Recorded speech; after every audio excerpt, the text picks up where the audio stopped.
Hello everyone, आप सभी का हमारे एच के अकेडमी चैनल में बहुत बहुत स्वागत है। आफ्टर इंडिपेंडेंस में जितने भी आपकी कमिटीज़ बनी हैं, जितने भी आपकी पॉलिसीज़ बनी हैं, जितने भी रिपोर्ट्स बने हैं, उन सब पर हम डिस्कशन कर रहे हैं। तो प्रीवियस क्लास में हम डिस्कशन कर चुके थे राधा कृष्णन कमीशन के बारे में, मुदलियार कमीशन के बारे में, कमेटी ऑन इमोशनल इंटीग्रेशन के बारे में और कोठारी कमीशन के बारे में। आज हम बात करेंगे educational subject in concurrent list, यानी आपके समवर्ती सूची, उसमें एजुकेशन का जो विषय है उसके बारे में कि उसमें क्या क्या बताया गया है। फिर हम नेशनल एजुकेशन पॉलिसी को देखेंगे, फिर हम ज्ञानम कमेटी को देखेंगे और फिर सैम पित्रोड़ा कमेटी को देखेंगे। तो यहाँ पर अब आता है हमारा education subject in concurrent list या फिर समवर्ती सूची में आपका एजुकेशन या फिर शिक्षा का विषय 1976 में आता है। सबसे पहले हमने जब मैं आपको पढ़ा रही थी तो आपने उसमें देखा भी होगा कि मैंने आपको बताया था कि पहले जो शिक्षा का विषय था वो किस में था, आपका राज्य सूची में। हमारे संविधान में क्या है, आपकी 3 तरीके की सूचियां हैं, जिसमें केंद्र सूची है, दूसरी राज्य सूची और तीसरी समवर्ती सूची। केंद्र सूची में जो भी कानून या जो भी अमेंडमेंट करने का अधिकार होता है वो किसको होता है, आपकी केंद्र सरकार को होता है। राज्य सूची में राज्य कानून बनाता है और समवर्ती सूची में दोनों के समाहित या दोनों ही उसमें कानून बना सकते हैं। तो कंकरेंट लिस्ट की बात करते हैं या समवर्ती सूची की बात करते हैं 1976 के बारे में। India has a federal setup and education is the India responsibility of both the centre as well as of state. यानी क्या है, आपकी जो समृद्धि सूची है इसमें जो शिक्षा का विषय है ये क्या है, भारत में जो आपकी संघीय व्यवस्था है उसमें क्या कहा गया है कि शिक्षा की जो जिम्मेदारी है वो किसकी है, केंद्र सरकार की भी है और राज्य सरकार की भी है। यानी केंद्र और राज्य दोनों मिलकर ही क्या कर सकते हैं, शिक्षा को काफी अच्छे स्तर पर ले जा सकते हैं। फिर क्या है, post independence education including responsibility for university education was of the state, while the center was given the function of coordination and determination of standard। स्वतंत्रता के बाद क्या था, शिक्षा या फिर हम बात करें क्या कि उसमें किसको भी समाहित किया जाएगा, किसको भी शामिल किया जाएगा, विश्वविद्यालय शिक्षा को भी इसमें शामिल किया जाएगा।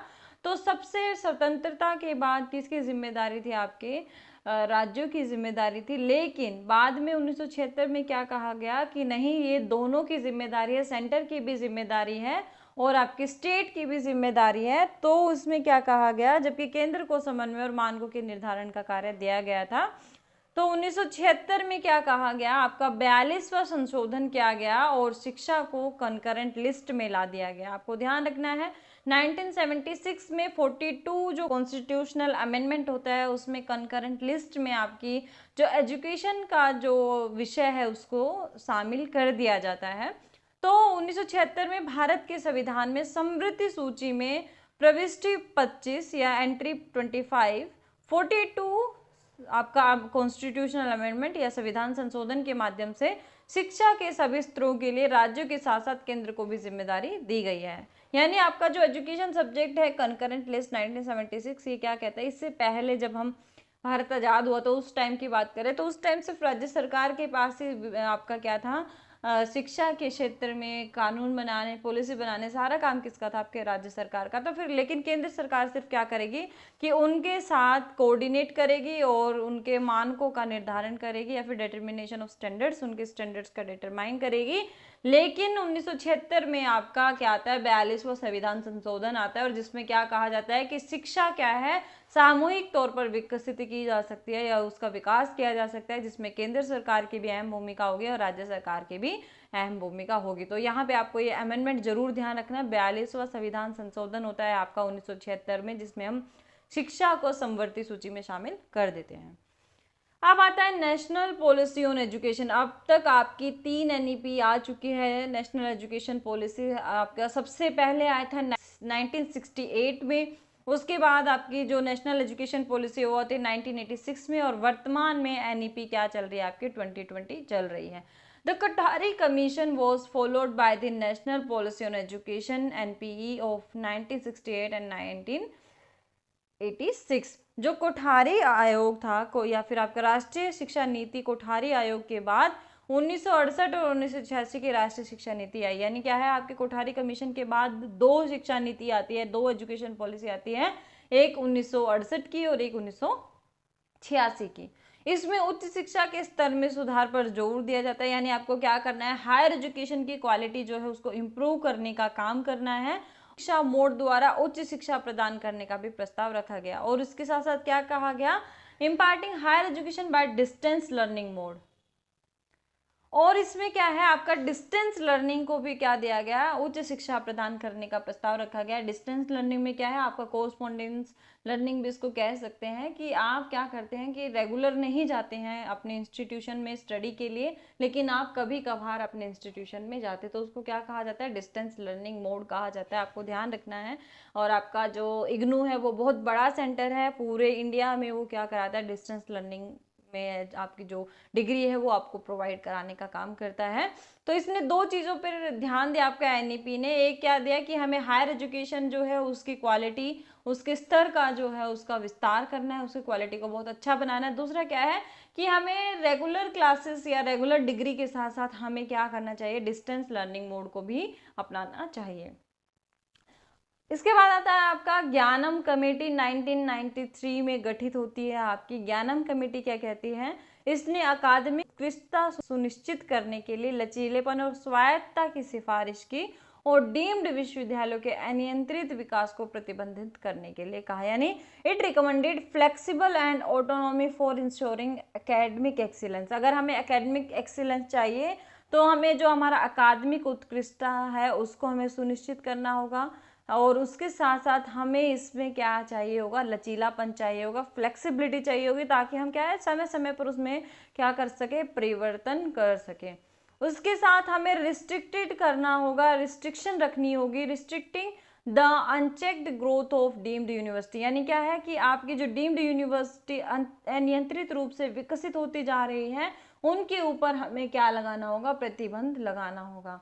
It emphasized the need for a national commission on higher education and research to regulate the quality of education and to encourage research in the university system। अब इसने क्या कहा कि शिक्षा की गुणवत्ता को विनियमित करने के लिए या उसको नियमित रूप से विकसित करने के लिए विश्वविद्यालय प्रणाली में अनुसंधान को प्रोत्साहित करना और उच्च शिक्षा और अनुसंधान पर एक राष्ट्रीय आयोग की आवश्यकता पर इसने जोर दिया। यानी क्या है कि अगर हमें हायर एजुकेशन में क्वालिटी सुधारनी है तो हमें किस पर ध्यान देना चाहिए, अनुसंधान या रिसर्च पर ध्यान देना चाहिए। इसके साथ साथ अगर हमें उसकी गुणवत्ता में और ज़्यादा सुधार करना है तो हमें एक क्या करना चाहिए, रिसर्च जो आपका है उस पर एक राष्ट्रीय आयोग गठित करना चाहिए। तो ये ज्ञानम कमेटी थी 1993 में जो आई थी। इसके बाद आता है आपका सैम पित्रोडा कमेटी। अब इसकी स्थापना कब होती है, 2007 में की गई थी। It is a popularly known as national knowledge commission, NKC। बहुत इंपॉर्टेंट है, ध्यान रखना। NKC क्या है, नेशनल नॉलेज कमीशन। और नेशनल नॉलेज कमीशन किसको कहा जाता है, सैम पित्रोडा कमेटी को कहा जाता है। इसको क्या कहा जाता है, राष्ट्रीय ज्ञान आयोग कहा जाता है, ध्यान रखना है। इसने उच्च शिक्षा में उत्कृष्टता को बढ़ावा देने के लिए, मानकों रणनीतिक प्राथमिकताओं के रखरखाव को सुनिश्चित करने के लिए और बहुविषयक पेशेवर और मानदंड आधारित संसाधन आवंटन की मांग को पूरा करने के लिए पाठ्यक्रम के पुनर्गठन की सिफारिश की। इन्होंने क्या कहा कि हमें क्या चाहिए, restructuring of curricula to meet the demand for multi disciplinary professional. अब इसने कहा क्या कहा कि हमें दोबारा से क्या करना चाहिए, हमारे जो कैरिकुला है उसको रिस्ट्रक्चर करना चाहिए, उसको दोबारा से गठित करना चाहिए, उसको दोबारा से संरचित करना चाहिए, ताकि जो हमारे क्या है बहुआयामी जो प्रोफेशनल है उनको उनकी डिमांड को पूरा किया जा सके। And criteria based resources allocation, और हर किसी का क्या है मानदंड आधारित संसाधनों का आवंटन हमें करना चाहिए। To ensure the maintenance of standard and strategic preference to promote excellence in higher education. और ये किस लिए करना चाहिए, ताकि क्या कर सके हम जो हमारा उच्च शिक्षा है उसको उत्कृष्टता के साथ हम उसको क्या कर सके, बढ़ावा दे सके और उसको डेवलप कर सके। नेक्स्ट आता है it supported the entry of foreign universities and also favoured reducing the burden of affiliation of colleges on universities. अब इसने क्या कहा कि विदेशी विश्वविद्यालयों को प्रवेश दिया जाना चाहिए आपके भारत में, यानी भारत में विदेशी विश्वविद्यालय वो भी यहाँ पे अपने जो विश्वविद्यालय उनकी स्थापना कर सके। तो इस तरीके की हमें क्या करना चाहिए, उनको सपोर्ट करना चाहिए। दूसरा क्या है, विश्वविद्यालय पर कॉलेज की संबद्धता के बोझ को कम करने का भी समर्थन किया जाना चाहिए। मैंने प्रीवियस क्लासेस में आपको पढ़ाया था, आप लोगों को अगर याद हो तो, कि क्या कहा गया था कि आपके जो यूनिवर्सिटीज़ हैं उन्हीं को ही उनके एफिलिएटेड कॉलेज में क्या करना चाहिए, उनका प्रबंधन करना चाहिए। तो आप मुझे कमेंट सेक्शन में बताइए उस आयोग का क्या नाम है। तो इसके साथ साथ क्या है कि आपको यहाँ पर जो आपका क्या है, सैम पित्रोड़ा कमेटी है, ये क्या कहती है कि आपको आपके जो एफिलिएटेड कॉलेज हैं उसको यूनिवर्सिटी के ऊपर बर्डन कम हो, इसके लिए उनका जो बोझ है उसको कम करने का समर्थन ये करते हैं।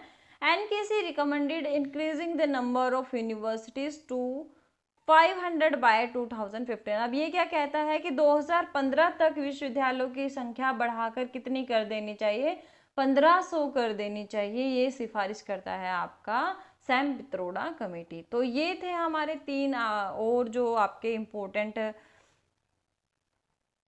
कमिटीज़ हैं जिन्होंने हायर एजुकेशन सिस्टम को काफ़ी प्रमोट किया। तो हमने सबसे पहले education subject in concurrent list की बात की। 42वां आपका संविधान संशोधन होता है जिसमें हम क्या करते हैं, संविधान में अपनी एजुकेशन की जो हमारा सब्जेक्ट है उसको हम समवर्ती सूची में शामिल कर देते हैं। जिसमें सबसे पहले क्या था, जब हम स्वतंत्र हुए थे उस टाइम क्या था, सिर्फ राज्य के पास ये अधिकार था कि वो शिक्षा को विकसित करे, उसके लिए नीतियां बनाए, पॉलिसीज बनाए। लेकिन 1976 के बाद हमने 42वां संविधान संशोधन करके हमने उसको समवर्ती सूची में डाल दिया, जिसमें केंद्र और राज्य सरकार दोनों मिलकर क्या करेंगे, आपके एजुकेशन को प्रमोट करेंगे, उसको डेवलप करेंगे, उसका पॉलिसीज क्या करेंगे, बनाएंगे।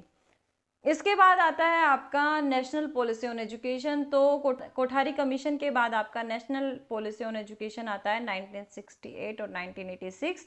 और इसका मेन मकसद क्या होता है कि हायर एजुकेशन का जो लेवल है उसकी क्वालिटी में सुधार करना। इसके साथ साथ क्या है, डिस्टेंस लर्निंग मोड में भी एजुकेशन को प्रमोट करना इसका मुख्य उद्देश्य होता है।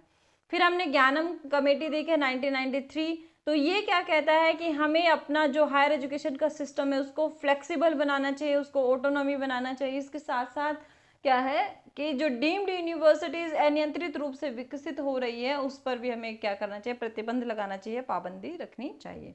इसके साथ साथ इसने क्या कहा कि हमें रिसर्च को प्रमोट करना चाहिए अगर हम हायर एजुकेशन की क्वालिटी को अच्छा करते हैं, और उसके लिए हमें राष्ट्रीय आयोग की आवश्यकता है ताकि हम हायर एजुकेशन में, उच्च शिक्षा में अनुसंधान को बढ़ावा दे सकें। फिर सैम पित्रोड़ा कमेटी जो है वो 2007 में गठित की जाती है और इसको नेशनल नॉलेज कमीशन या फिर राष्ट्रीय ज्ञान आयोग भी कहा जाता है। ये क्या कहता है कि हमें करिकुला को जो है वो क्या करना चाहिए, दोबारा से रिकंस्ट्रक्ट करना चाहिए, फिर रिस्ट्रक्चर उसका करना चाहिए ताकि जो मल्टी प्रोफेशनल की जो डिमांड चल रही है हमारे इंडिया में उसको पूरा किया जा सके। इसके साथ साथ हमें क्राइटेरिया बेस्ड रिसोर्सेज का एलोकेशन करना चाहिए या उनकी क्या है, उन आवंटन करना चाहिए, जो आपके मानदंड आधारित है उसके आधार पर संसाधनों का आवंटन करना चाहिए। और इसके साथ हमें स्टैंडर्ड और स्ट्रेटेजिक प्रेफरेंस देना चाहिए to promote excellence in higher education. आपकी हायर एजुकेशन में एक्सीलेंस को प्रमोट करने के लिए हमें क्या करना पड़ेगा, स्टैंडर्ड और यानी आपके जो निश्चित मानदंड है और जो आपके स्ट्रेटेजीज हैं उसको प्रेफरेंस देने के लिए। तो ये थे आपके और 4 जो आपके कमिटीज़ हैं या मेन आपकी जो रिपोर्ट्स हैं हायर एजुकेशन से रिलेटेड। नेक्स्ट वीडियो में हम बात करेंगे जो आगे के 4 और बचते हैं आपके यशपाल कमेटी है, शर्मा कमेटी है, इनके बारे में। तो वीडियो आपको पसंद आई हो तो लाइक कीजिए, हमारे HK अकेडमी चैनल को सब्सक्राइब करना ना भूलें। मिलेंगे नेक्स्ट वीडियो में जिसमें हम अदर टॉपिक पर बात करेंगे। और नेशनल एजुकेशन पॉलिसी 2020 बहुत इंपॉर्टेंट है, इस पर हम अपना एक अलग से सेशन लेंगे जिसमें हम डिस्कस करेंगे कि NEP 2020 में क्या क्या चीज़ें दी गई हैं। तो तब तक के लिए थैंक यू।